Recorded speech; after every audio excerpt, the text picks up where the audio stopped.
Hey guys, it's the Reaper Hunter. So DE finally said, let's shut that Reaper guy up and put Kuva in the Kuva Fortress. Finally.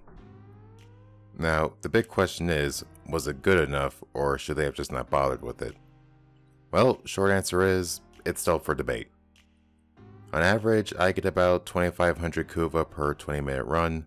Now that's not terrible, but for instance, I can't really say if that's good or bad due to the fact that I don't Kuva run that often, so I don't have too many comparisons to make. One thing I do know is that in certain cases the siphon runs are still better depending on what mission they're doing, just simply due to the fact that you can get as much for half if not a quarter of the time. The biggest issue I'm personally having is trying to find a party of randoms that don't turn all of the air into Kuva extractors and then we run out of air and have to leave early. So it would really help to actually form a team with people that you can communicate with, that way you guys can actually get things done better for longer. Now, I kind of wish it gave a little bit more per extractor, but I have to be honest and say I think it's kind of just enough. It's not too little to where no one's going to do it, but it's not enough to completely replace siphon runs.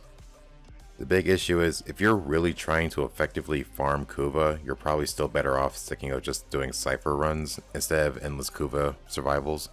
It sucks, but I have to be completely honest here, it's a pretty sub-sufficient method of getting Kuva if you're not using a booster. With Kuva pretty much only existing to roll Rivens, and the Riven cap being 3500 Kuva per roll, you're only going to end up burning yourself out doing this. And again, without a booster, I'm averaging at around 7500 per hour, which means I get 2 Riven rolls per hour. Now of course, if I went full tryhard mode and brought an organized party with a Necros, I can probably get those numbers up, but again, I'd rather just do the siphon runs that give more Kuva per hour depending on the mission type. Really, you should only stick to this endless Kuva mission if you have a booster active, because then it will be better.